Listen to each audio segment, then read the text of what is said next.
गुरु जी क्या वस्तु है। जो लोग थोड़ा थोड़ा हरि भजन कर रहे हैं, श्री महाराज जी के निकट समागत हुए हैं, वो लोग समझ पाएंगे। और जो हमारे सभी लोग माताएं लोग आगे बैठी हैं, वो लोग समझने का प्रयास करेंगे कि वास्तव में जो गुरु है वो क्या है ना। अभी जैसे महाराज जी कितनी सुंदर सुंदर बातें बतला रहे थे, तो मेरा अपना अनुभव है। बातें तो कहते हैं, शास्त्र की बातें हम बहुत सारी कहते और सुनते आए हैं, शास्त्र की बात है, लेकिन शास्त्र की बात जब ज्यादा प्रभावशाली हो जाती है, जो जीवन में अनुभव देती है कि हाँ गुरु जी के आने से जीवन में क्या अनुभव हुआ है, गुरु जी के आने से जीवन में क्या परिवर्तन हुआ है, गुरु जी के आने से जीवन में आनंद नामक जो वस्तु है वो हमको भी कुछ आस्वादित हो रही है। नहीं तो सुख और दुख के ही चक्कर में हम अपने जीवन को लगाए रहते थे, लेकिन सुख और दुख के ऊपर की एक वस्तु है आनंद। वो आनंद कब आता है? जब श्री गुरुपाद प्रभु हमारे ऊपर कृपा करके हमको अपनाते हैं, है ना। तो गुरु जी की महिमा बहुत सारी है। तो जीवन में परिवर्तन मूलभूत गुरु जी की एक कृपा की पहली सीढ़ी है कि हमारे जीवन में परिवर्तन शुरू हो जाता है। तो अधिकतर आप सब लोग मेरे विषय में सब प्रकार से जानते हैं, और मेरे जीवन में जो परिवर्तन है वो भी सब आप लोग देख रहे हैं। मेरे को वो बातें याद आ रही हैं जब श्री महाराज जी का यहाँ 2016 में श्रीमद् भागवत जी के निमित्त पदार्पण हुआ था, और उसके बाद से जब महाराज जी ने भागवत करी और रथ यात्रा निकलवाई, तो महाराज जी की बड़ी विशेष अनुकंपा रही। और फिर यहाँ के कुछ सुकृतिवान संस्कारवान कुछ जीव थे, वो महाराज जी के निकट आ गए, है ना। अब उनको पूछो कि भाई अब तुम्हारे जीवन में क्या परिवर्तन है, गुरु के आने से तुम्हारे जीवन में क्या परिवर्तन है, तो वो बतलाएंगे। तो जैसे मैं सबको जानता हूँ यहाँ, क्योंकि मैं पिछले 20 वर्ष से यहाँ रह रहा हूँ, और सभी लोग अब धीरे धीरे महाराज जी के निकट आके जुड़े हैं। मैंने सबके जीवन को निकट से देखा है, उनके जीवन में कैसा मतलब कि संसार था, और अब धीरे धीरे धीरे धीरे कैसे वो संसार जा रहा है, और परमार्थ की तरफ ये सब लोग चल रहे हैं, है ना। तो गुरु जी की बड़ी शिक्षा है। मेरे गुरुदेव हमारे श्रीपाद जी प्रभु ऋषि प्रभु के कारण मेरे जीवन में उनका शुभागमन हुआ, और फिर मेरे जीवन में भी परिवर्तन हुआ। और परिवर्तन आप सब लोग देख रहे हैं कि श्री महाराज जी की कृपा के हम पात्र हुए, है ना। श्री महाराज जी की कृपा के पात्र हुए, और आज महाराज जी की कृपा से दया दृष्टि से वो कुछ बोलने का हमको अवसर दे रहे हैं। तो गुरु जी के विषय में बहुत कुछ बातें हैं, और समय बहुत अल्प है, हम तो आपस में चर्चाएं करते ही रहते हैं। भैया एक बात मैं आपको बोल दूं श्री रामचरित्र मानस की, जो तुलसीदास जी कह रहे हैं, जो लोग अभी तक सदगुरु पदार्पण नहीं करे हैं, वो लोग विशेष रूप से कान देके मन देके इस बात को सुनेंगे। मानस में तुलसीदास जी क्या कह रहे हैं? कह रहे हैं कि बिन गुरु भक्ति की तरह न कोई, चाहे मुंशी शंकर सम होई। इस बात को आप कान देके मन देके सुनना कि शंकर जी और ब्रह्मा जी के जैसा भी कोई हो जाएगा ना, तब भी इस भव सागर को अर्थात जन्म मृत्यु के चक्कर को वो पार नहीं पा सकता। कब तक? जब तक वो गुरु जी के चरणों में शरणागत भाव से अपने आप को समर्पित नहीं कर देगा। तो गुरु की कितनी महिमा है। ब्रह्मा जी और शंकर जी जैसे इन भवसागर को पार नहीं कर सकते तब तक जब तक गुरु जी के चरणों में शरणागत नहीं होंगे। तो अब आप इसी बात से समझ लो कि इस भवसागर को पार करना शंकर जी और ब्रह्मा जी के लिए समर्थशाली वो है, तब पर भी नहीं जा सकते बिना गुरु की कृपा के। तो हमारे मध्य में हमारे गुरु जी आके बैठे हुए हैं, है ना। शिक्षा गुरु दीक्षा गुरु दोनों एक ही हैं। तो मेरे तो शिक्षा गुरु के रूप में आए हुए हैं। मेरे लिए हृदय में आनंद का विषय है, और मैं इन्हीं के निकट पिछले 20 वर्ष से धीरे धीरे रंग के चलने का प्रयास कर रहा हूँ इस परमार्थिक जगत में। आप सब लोगों से भी मेरी प्रार्थना है, आज महाराज जी बड़ी कृपा करके यहाँ आए हैं। इनका शेड्यूल बड़ा बिजी है, बड़ा बिजी। अभी विदेश से आए, विदेश से आते ही बंगाल चले गए, बंगाल से आसाम से पूरी से दिल्ली से नोएडा से यहाँ से बड़ों से महाराज जी इतने व्यस्त हैं, तब पर भी जगत जीवों का मंगल करने के लिए अपने स्वास्थ्य को ना देखते हुए पूरे विश्व में भ्रमण कर रहे हैं। तो ऐसे श्री गुरुपाद पद के हम चिर ऋणी रहेंगे।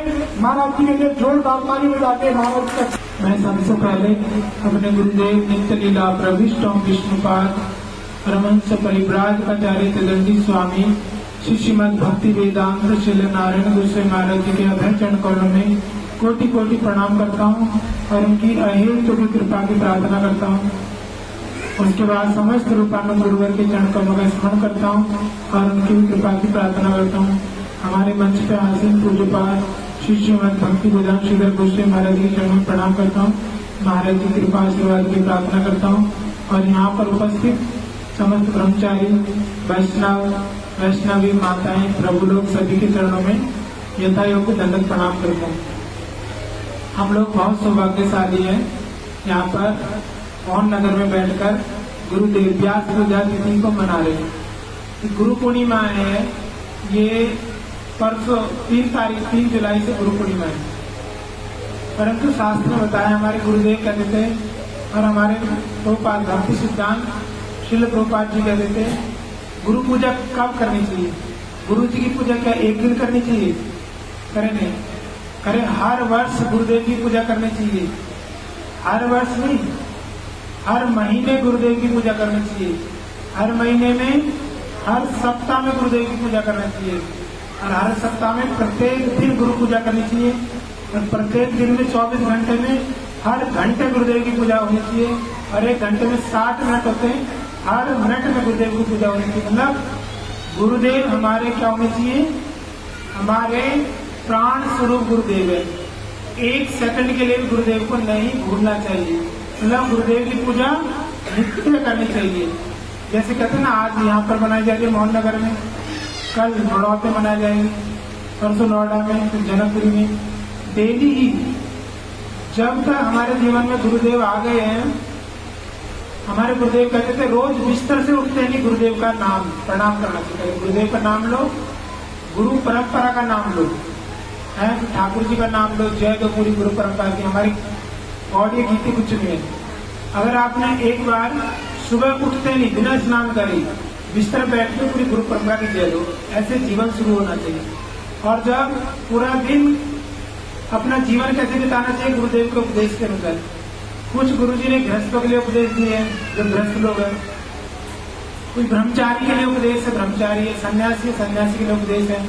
तो हर पल जैसी जैसी हमारी योग्यता है, वैसे वैसे हमें गुरुदेव के उपदेशों को जीवन में अपना कर, उनका स्मरण करके, उनका आज्ञा का पालन करके ऐसे जीवन हमको बिताना चाहिए।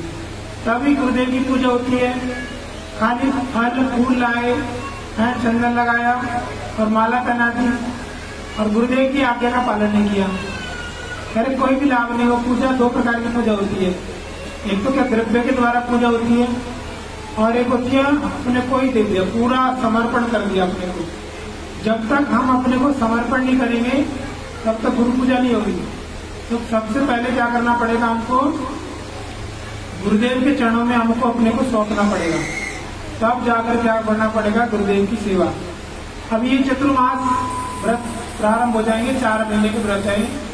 इसमें क्या है? कुछ चीजों को निषेध करना है और कुछ चीजों को छोड़ना है। छोड़ना है, किसी चीज को अपनाना है। क्या अपनाना है? भगवान ने 4 महीने चतुर्मास, जब देव सेनी एकादशी गई ना, इसे भगवान देवता लोग सो जाते हैं। इसका मतलब क्या है? देवता लोग सो गए, अब जो मर्जी करो, है ना, चोरी करो, डकैती करो, लूट करो, कुछ भी करो, है देवता तो सो गए, है ना। इसका मतलब ये नहीं है भगवान सैन लीला करते हैं। सैन लीला करने की वो जाग रहे, सबके हृदय में अंतर में बैठे, सब कुछ जान रहे। भगवान बहुत दयालु हैं। उन्होंने देखो जीवों को भजन करने के लिए टाइम ही नहीं है। जब देखो गुरु जी कहते बेटा मंदिर में आ जाओ, तो कहते गुरु जी शादी में जाना है, गुरु जी मकान का उद्घाटन है, गुरु जी ये हो रहा है, गुरु जी वो। तो भगवान क्या करते हैं? विशेष कर ये चतुर्मास 4 महीने, इसमें बहुत शादी विवाह शुभ काम आदि होते नहीं। भगवान ने हमारे लिए ऐसे निकाले। इस समय क्या करो? भगवान का भजन करो। मूल क्या है? भगवान का भजन करना। उसमें क्या करना है? इन 4 महीने के जीवन में जो साल भर नहीं कर पाते, अपने मन को समझाते हुए 4 महीने कुछ नियम बनाओ। जो 16 माला करते हैं, जब वो कोई 18 माला करेंगे या 20 माला करेंगे, और कुछ चीजों को छोड़ते हैं। बता रहे हैं सावन में साग, उसमें साग पत्ता होता है, हरा पत्ता, उसमें कीड़े हो जाते हैं। भादों में दही, अगले अगन में दूध, और कार्तिक में सरसों का तेल और प्याज ऐसे तो आते खाते नहीं है। ये तो छोड़ना हुआ, परंतु कुछ चीजों को अपनाना है। जैसे क्या है, थोड़ा मंदिर में 4 महीने मैंने हर महीने में परिक्रमा लगाऊंगी गिरिराज की या वृंदावन की। हर महीने में साल में गुरु जी का एक बार दर्शन करती हूँ, तो इन 4 महीने में मैं ज्यादा से ज्यादा कम से कम हर महीने में गुरुदेव का दर्शन करूंगी, गुरु जी की कथा सुनूंगी, हैं, और श्रीमद् भागवत का मैं पाठ करूंगी। भागवत में रोज 4 महीने तक एक श्लोक पाठ करूंगी। घर में बैठ के ना उन भक्ति के अनुकूल कुछ नियम बना लें और कुछ भक्ति के प्रतिकूल जो है उनको छोड़ना है। ऐसे करके यदि नियम का पालन करेंगे ना तो हमारा मंगल होगा और हम भक्ति में आगे बढ़ेंगे। और विशेषकर सबसे महत्वपूर्ण है गुरुदेव के मुख से हरि कथा श्रवण करना। यदि किसी तरह से सहयोग, अभी तो बहुत सुंदर सुनिधा, देखो ये जो फेसबुक चल रहा है, यहाँ की भी कथा आएगी, बड़ौद की कथा आएगी, नोएडा, दिल्ली, विदेश, हॉलैंड, सब जगह की कथा यहाँ पर आती है। तो कोई कहता नहीं हम जा नहीं पाते, तो भगवान कितने दयालु हैं, उन्हें कृपा करके सारी कथाओं को ये यूट्यूब के माध्यम से, फेसबुक के माध्यम से हम लोग श्रवण कर सकते हैं। और गुरुदेव की कैसे सेवा करनी है ये भी शास्त्रों में बहुत सुंदर सुंदर उदाहरण के द्वारा बताते हैं। हमारे गुरुदेव जरूर जब भी गुरु पूर्णिमा होती थी, ये प्रसंगों को बार बार कहते थे, ये महाभारत के उदाहरण है। देखो एक गुरु कैसे सेवा करता है, अपने गुरु की कैसे सेवा करता है। तो गुरु जी बहुत सुंदर उदाहरण देते थे। गुरु जी के क्या तामसिक शिष्य होते हैं, कुछ राजसिक शिष्य होते हैं, गुरु कुछ क्या गुरु गुरु शिष्य होते क्या, गुरुदेव की बातों को कभी मानते ही नहीं है। एक होते कभी कभी मानते हैं जो, परंतु कुछ जहां तक अपना अनुकूल हो, तामसिक शिष्य ने कर्ण का उदाहरण लिया, राजसिक शिष्य ने भीष्म पितामह का बड़ा सुंदर महाभारत की कथा है। फिर सात्विक शिष्य में क्या हुआ, अरुणी और उपमन्यु की कथा आई महाभारत में। तो ये हमें गुरु की कथा तो सुननी है, शिष्य की सुननी है, क्योंकि हमें क्या बनना है, पहले शिष्य बनना है, हमें गुरु नहीं बनना। हमें गुरु सदगुरु के लक्षण जानने हैं, समझने हैं, परंतु शिष्य के भी सबसे पहले शिष्य बनना है। जो जीवन में शिष्य नहीं बना वो कभी भी गुरु नहीं बन सकता। तो शिष्य के लक्षण भी हमें श्रवण करने हैं। ये प्रसंग हम लोग बारंबार हम श्रवण करते हैं, तो इन कथाओं को हमें सुनना है। और क्या करना है, विशेषकर समझना है कि गुरुदेव की सेवा की परिपाटी क्या, गुरुदेव को कैसे प्रसन्न करें। सबसे महत्वपूर्ण बात यह है कि हम लोग क्या करते हैं, हम लोग नित्य भक्ति विज्ञान भारती गोस्वामी महाराज कहते हैं गुरु सेवा तो करनी चाहिए, तो गुरु सेवा कैसे करनी है ये भी हमें क्या करना है, सीखनी चाहिए। अपनी मन मर्जी से की गई सेवा गुरु सेवा नहीं है।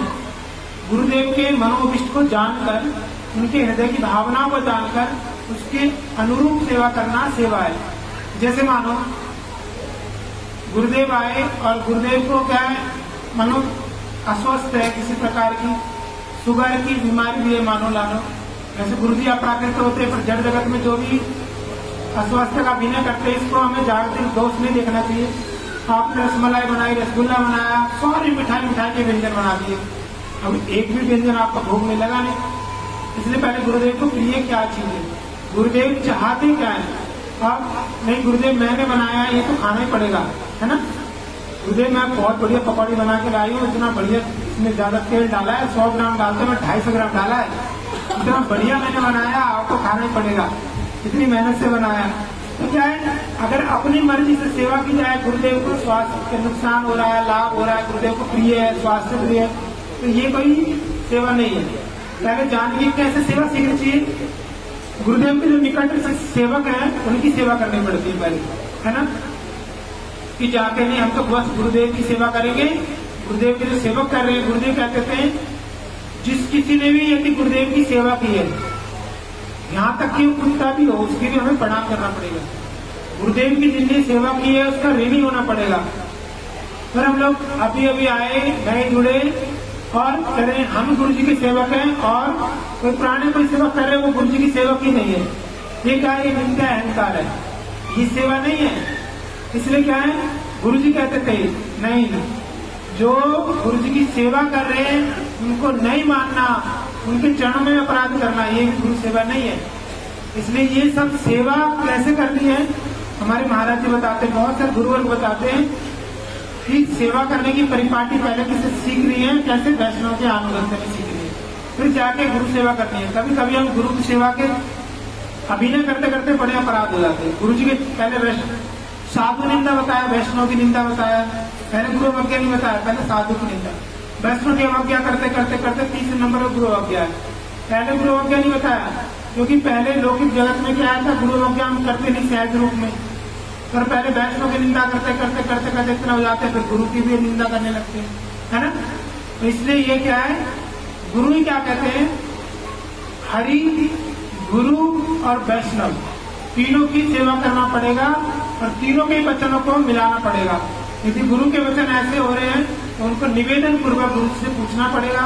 यदि वैष्णव को ही कहते हैं, गुरु की निंदा करते हैं, तो उन वैष्णव से भी पूछना पड़ेगा, शास्त्र में ऐसे कहाँ लिखा है गुरु जी कैसे होते हैं, तो गुरु से पूछना पड़ेगा, शास्त्र के शब्दों को मिलाना पड़ेगा। तीनों का सामंजस्य करके हम लोगों को आगे बढ़ना है ना। कभी कभी आता है हम लोग बहुत भ्रमित हो जाते हैं, बहुत लोग कहते हैं शास्त्रों में तो ऐसा लिखा है, अब गुरु जी ऐसा बोलते हैं, गुरु जी ऐसा बोल रहे हैं और वैष्णव लोग ऐसा बोलते हैं। बहुत लोगों के मन में संदेह, तो ये कैसे दूर होगा। यहाँ तक कि वेद व्यास जिनकी हम तिथि मनाने जा रहे हैं, उनके मन में भी संदेह हुआ कि मैंने इतने सारे पुराण लिख दिए, वेद के ऋग्वेद, सामवेद, यजुर्वेद, अथर्ववेद लिखा, महाभारत लिखा, गीता उपनिषद लिखा, फिर भी उनके मन को शांति नहीं मिली। तब वो अपने गुरु की शरण में गए, नारद जी के पास, और उन्हें नारद जी से पूछा, प्रभु जब मैंने इतने सारे पुराण, इतने सारे उपनिषद लिख दिए, तब भी मेरे मन में शांति नहीं है, ऐसा क्यों। गुरु की शरण में जाना पड़ेगा। तस्मात् गुरु प्रपद्ये जिज्ञासु श्रेयोत्तमम्, श्रीमद् भागवत में बताया, अपना मंगल करने के लिए हमें गुरु की शरण में जाना पड़ेगा। तब नारद जी ने उनको बड़ी सुंदर सुंदर बात बताई। क्या बताया, देखो तुमने बहुत सारे वेदों का विस्तार किया, 18 पुराण लिखे, उपनिषद लिखे, महाभारत की रचना की, पर तुमने क्लियर नहीं बताया भगवान है कौन। भगवान के बड़े सुंदर सुंदर माधुर्य गुण है, भगवान के गुण, भगवान की लीला, भगवान के परिकर, जिनकी चर्चा नहीं की। कभी ये भी लिखा है, बड़ी सुंदर भागवत व्याख्या है, हम सुनेंगे अभी भक्तों के मुख से। तुमने लिखा भगवान कौन है, शिव पुराण लिखे तो लगला शिव जी भगवान है, और अग्नि पुराण में लग रहा अग्नि मूल पूजा है, अग्नि की पूजा करनी चाहिए। कहीं लिखा भगवान कौन है, ऐसे क्लियर करके लगो भगवान है कौन, भगवान क्या करते हैं, भगवान को जीवों के साथ क्या संबंध है, भगवान कितने प्रेमी है, भगवान कितने रसिक हैं, ये सब लिखो। तब उन्होंने श्रीमद् भागवत को समाधि लगाकर और भक्ति योगेन भक्ति सम्यक पढ़ती हमले भागवत में क्या किया, भक्ति योग का पालन किया और भक्ति योग के द्वारा भगवान को अपने हृदय में आविर्भूत कराया और भगवान को बड़े सुंदर सुंदर भगवान के दिव्य रूप का दर्शन किया और भगवान के दिव्य गुणों का अनुभव किया और भगवान की लीला का साक्षात दर्शन किया और भगवान के पीछे माया जो खड़ी है उसको दर्शन किया और माया के जो जीव है जो माया में मोहित हो रहे, संसार में कैसे कष्ट भोग रहे, उनको देखा और उनको भगवान के जो रूप को देखकर, भगवान को गुणों को देखकर एक आविष्ट हो गए और उनको चित्त में क्या हुआ, प्रसन्नता हुई, बड़ा चित्त प्रसन्न हो गया। तब उन्होंने कहा हाँ अब मेरा चित्त प्रसन्न हुआ और सब जीवों का मंगल होगा, सब जीवों का, उन जीवों के कल्याण के लिए मैं क्या करूँगा, ये ग्रंथ श्रीमद् भागवत ग्रंथ लिखूंगा। उनमें उन्होंने भगवान के दिव्य दिव्य गुणों को लिखा और नारद जी ने कहा देखो भगवान है और वो भगवान नंद बाबा के जूतों को उठा के लाते, तुमने कहीं ये लिखा, वो भगवान कृष्ण भगवान है परंतु प्रेम के बसीभूत हो जाते हैं और वो गोपियों के मक्खन चुराते हैं और वो रास लीला करते हैं, वो कृष्ण बंसी बजाते हैं, वो घर घर में अनंत कोटि ब्रह्मांड के स्वामी, सारे जगत को चलाने वाले, जिनकी इच्छा द्वारा एक पत्ता भी नहीं मिलता, वो नंद बाबा के आंगन की दहली को लांग नहीं पाते, यशोदा मैया के पलंग से उतर नहीं पाते, उसी में अटक जाते, नीचे पैर टिक नहीं पाते उनको। ये सब लिखा। वो भगवान क्या करते हैं, भगवान बड़ी सुंदर बंसी बजाते हैं, रास नचाते हैं, ये सब लिखा लीलाओं को, बोले लिखा नहीं, इन सब लीलाओं को लिखो, इन सब लीलाओं से क्या होगा, जीवों का मंगल होगा और इन लीलाओं को लिखने के बाद जो श्रवण करेगा उसका भी मंगल होगा, उसके हृदय में कलमश दूर हो जाएगा और उसको भी क्या होगा, उसका हृदय पवित्र हो जाएगा और उसको भगवान के साथ संबंध ज्ञान होगा और वो भगवान की लीला में प्रवेश होगा, तब जाके तुम्हारा मंगल होगा। तब वेद व्यास जी ने श्रीमद् भागवत ग्रंथ को लिखा। तो यही है कि गुरु की शरण में हमें जाना चाहिए पल पल में। वेद कितने बड़े वेद व्यास जी भगवान के सप्तम अवतार है, स्वयं भगवान ही वेद व्यास के रूप में आते हैं, तब भी क्या दिखा रहे हैं कि गुरु की शरण में जाना चाहिए। भगवान श्री कृष्ण है, अनंत कोटि ब्राह्मण के स्वामी है, फिर भी सांदीपनि गुरु को बनाते हैं। भगवान श्री राम है, वो भी वशिष्ठ को गुरु बनाते हैं, विश्वामित्र को गुरु बनाते हैं। तो ऐसे ही हमें क्या करना चाहिए, हमें भी कितने ही बड़े बन जाए, बता रहे ना शिक्षित और ब्रह्मा, गुरु की शरण में रहना पड़ेगा अंत तक, गुरु की सेवा को करना पड़ेगा, गुरुदेव की आज्ञा का पालन करना पड़ेगा, तभी जाके गुरु पूर्णिमा हमारी पूर्ण होगी। नहीं तो गुरु पूर्णिमा का क्या होगा, आंशिक रूप में मानी गई, अभिनय हुआ, नहीं तो गुरु पूर्णिमा बनाएंगे। बोलो गुरु पूर्णिमा की। गुरु पूजा हर क्षण हर मुहूर्त में गुरुदेव की पूजा, गुरुदेव की वास्तव पूजा यानी क्या, पहले एक तो गुरुदेव के आरती इत्यादि करके पंचोपचारिक विधि में हम लोग गुरुदेव की स्तुति गान करके फूल पुष्प अर्घ्य आदि दे करके गुरुदेव के अर्चन आदि करते हैं। किंतु वो पूजा से भी सर्वश्रेष्ठ पूजा है गुरुदेव के शरणागति ग्रहण करना, गुरुदेव के चरणों में पूर्ण समर्पण होना ही वास्तव में ये गुरु पूजा है। गुरु पूर्णिमा है चित्त रूपी दर्पण को साफ करना, चित्त रूपी दर्पण को साफ करना। चित्त में जितने प्रकार का काम क्रोध लोभ मोह आदि सब इत्यादि जितने प्रकार का है, ये सारे के सारे नष्ट हो जाए। गुरुदेव के मुखारविंद से कथा श्रवण करना और कथा श्रवण करने से हृदय से ये सब चीज निकल करके बाहर हो जाए, ये वास्तव में गुरु पूजा है। इसलिए भगवान ने बड़े कृपा करके मनुष्य शरीर दिया है। शास्त्र में कह रहे हैं निदेह माध्यम सुलभम सुदुर्लभम लवम सुकल्पम गुरु कर्ण धारम मयाम कुलेन नभश्य देरितम भुमान भवाब्दि न करेत शाखा।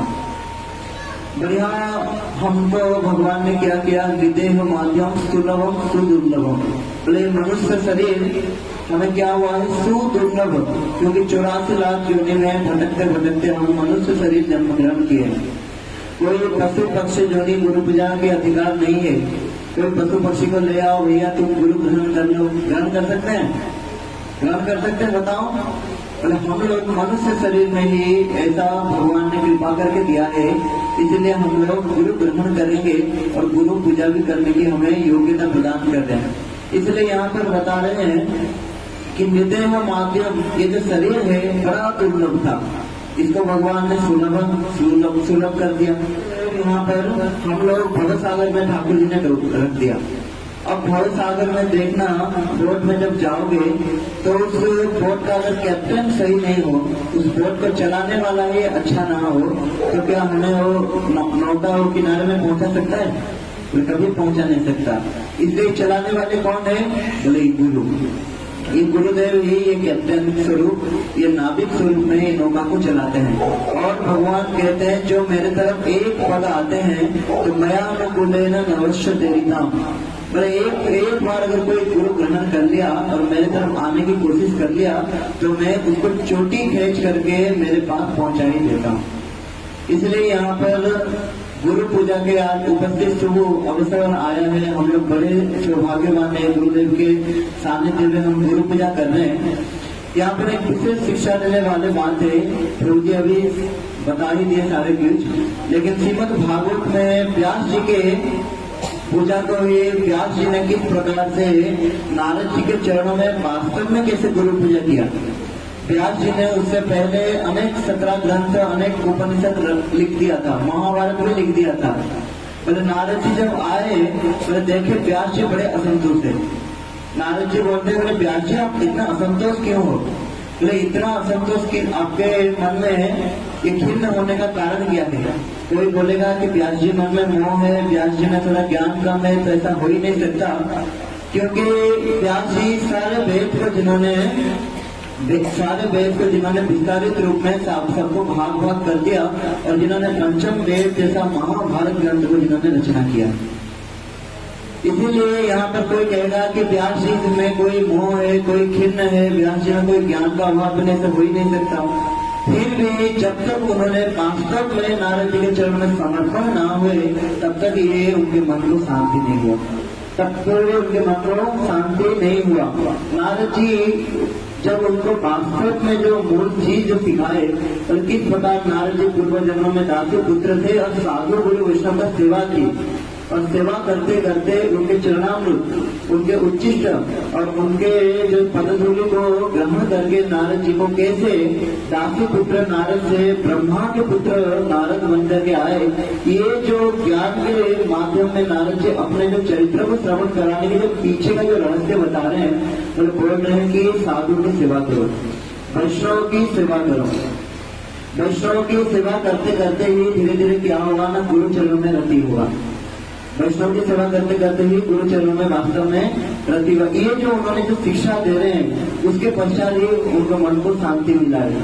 इसे ब्रह्मा गुरु विष्णु गुरु देवो महेश्वर गुरु साक्षात परम ब्रह्म तस्मै श्री गुरुदेव। यानी क्या बोलते हैं, गुरु ही विष्णु भैया, गुरु ही शंकर है और गुरु ही ब्रह्मा है। तो ऐसे जब सब कुछ वही है तो इसके अलावा और किसको पूजना, गुरु को पूज लो। नहीं, ऐसा नहीं। गुरु गुरु कौन है? गुरु प्रकाश है भगवान में, समझना इस बात को। गुरु भगवान के प्रकाश है। एक सेवक है और एक सेवक है, दोनों में बहुत अंतर है। गुरुदेव भगवान का सुमत हो सकते हैं, भगवान के समान हो सकते हैं, लेकिन भगवान नहीं हो सकते। इस बात को समझना पड़ेगा। गुरुदेव जब सदगुरु क्या होता है? सदगुरु होता है जो भक्ति के माध्यम से शिष्य को भौतिक जगत से उठाकर आध्यात्मिक जगत के लोग की तरफ ले जाए, अग्रसर करे, उसे वास्तविक जीवन का अर्थ बताए। अगर गुरु शब्द का अर्थ आप देखोगे तो अब क्या अर्थ है? गुरु और रू। गुरु माने अंधकार, रू माने प्रकाश। जो अंधकार से प्रकाश की ओर ले जाए उसको गुरु कहते हैं। लेकिन जगत के गुरु क्या करते हैं? मैं ही ब्रह्मा हूं, मैं ही विष्णु, मैं ही सब कुछ हूं, तुम मुझे पूजो। और ऐसे तथागत गुरु फिर हम देखते हैं बाद में जेल में पड़े रहते हैं। कभी वो राम बन के ड्रामा करते हैं, कभी वो कृष्ण बन के ड्रामा करते हैं। तो ऐसे किसी गुरु की हमें शरण में नहीं जाना चाहिए। अब इस श्लोक का वास्तविक अर्थ क्या है कि गुरु क्या है? गुरु वो है जो इस संसार में, जैसे अभी हमारे श्यामानंद प्रभु बता रहे थे कि हम भगवान कृष्ण के समय पर भी थे, राम के समय पर भी थे, किसी चौली में चेतन महाप्रभु के समय पर भी थे, लेकिन उन लोगों ने हम पे कृपा नहीं करी। हम लोगों पर किसने कृपा करी? हम पे गुरुदेव ने कृपा करी। गुरुदेव ने हमको अपनाया, गुरुदेव ने हमको अपनाया और बताया कि जीवन का वास्तविक मूल क्या है, वास्तविक अर्थ क्या है। कि आहार निद्रा है मैं तुम, ये जीवन का वास्तविक अर्थ नहीं है। जीवन का अर्थ वास्तविक क्या है कि हमें जिस लोक से आए हैं उसी लोक में जाना है। कहाँ जाना है? भगवान के धाम जाना है। भगवान के धाम कौन सा? यद गत्वा में निर्वृद्धन्ते तद धामम परमम। जिस जगह जाने के बाद कभी इस जगह में वापस नहीं आना पड़ता, वो धाम, उस धाम के लिए गुरुदेव हमें लेने के लिए आए। तो गुरुदेव वो जो वास्तव में भक्ति की परिपाटी को समझाएं, इस प्रकार से पालन करें तो वो विष्णु के समान है। और जब शिष्य कोई उद्दंडता दिखाए, भजन ठीक से ना करे, व्यवचार में पड़ जाए, तो ऐसे शिष्य को कान पकड़कर खींचकर उसको दंड देना, उसको शासन करना, ऐसा गुरु जो कार्य करता है वो शंकर के समान है, वो शंकर का स्वरूप है। और फिर उनको यथावत शिक्षा दीक्षा देकर उनका पालन करना, पोषण करना, ये कार्य विष्णु के समान। तो जो गुरु ब्रह्मा और विष्णु और महेश के नाई हमारा पालन करे, हमें शिक्षा दीक्षा दे, हम पे शासन करे, ठीक है, और हमारा भक्ति में भक्ति अंकुरित करके हमारे जीवन को उद्धार करे, ऐसे गुरु को ही हम लोग पूजेंगे। तस्मै श्री गुरुदेव में ऐसे गुरु को ही प्रणाम है। मुझे बता कुछ बोलने में मैं तो सुना किंतु बुलाने का भी देखिए, ये हम सुना अनेक वैष्णव बोलते थे, बोलते भी बोलते यहाँ पर जितना लोग है उसमें लोग लग रहे आधा वक्ता भी है।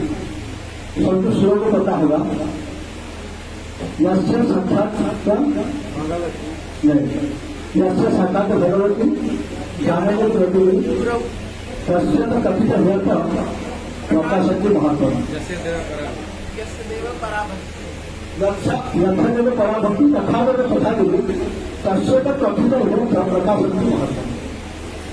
इसका अर्थ यह है जो व्यक्ति भगवान का जिस प्रकार सेवा करेगा, जिस प्रकार मांगना रहेगा, उसी प्रकार गुरु का पास हो जाए तो लोगों को प्रकट हो जाएगा, है ना। ये जो तीन प्रकार बताया गुरु, तीन प्रकार शिष्य को बताया, तीन प्रकार शिष्य जो अधम शिष्य जो है वो भगवान को तो मानता, गुरुदेव को वैष्णव को नहीं मानता, वो हो गया हम जैसा व्यक्ति। जो उत्तम है गुरु जी का आदर्श को पालन करता, हम तो नहीं करते। जो उत्तम शिष्य है वो गुरु जी को भगवान से भी ज्यादा मानता है, उसी का हृदय में प्रकट होना चाहिए। यहाँ पर कितना लोग हृदय में प्रकट हुआ बताओ। हम तो देखते हैं जो IAS के डिग्री करके आए बढ़िया मतलब है, उसी का हृदय में प्रकट होता।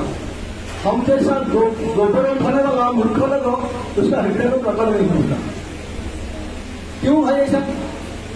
हम देखते जितना लोग आते हैं, जब गुरु जी आ गए उसी समय गुरु जी जब चला जाते इसी स्थान छोड़ के दूसरा द्वारा में गुरु जी का नाम गुरु जी भी बोलते थे, किंतु जिस समय गुरु जी आ गए गुरुदेव गुरुदेव किसी लोग किसी प्रकार बोलते, पीछे पीछे आधा लीटर पानी बोतल लेकर के घूमते।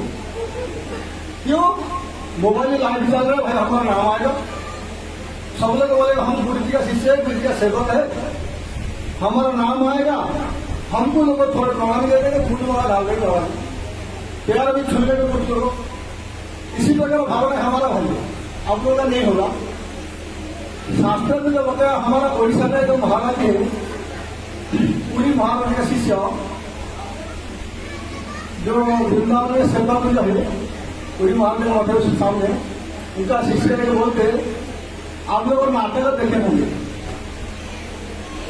नाटक देखे होंगे, रामायण हो महाभारत हो कुछ भी थिएटर हो, देखना है कि राक्षस होते भगवान हो जिनका भक्त होते, कोई राजा होता कोई डकात होता, जैसे उसमें बीच में एक रोलियर होता है, उसको बोलते नारद, झगड़ा भी करता, राक्षस को बद्धा करता, और किसी समय इधर उधर बात करके राक्षस को बद्धा करके धर्म को स्थापना करता।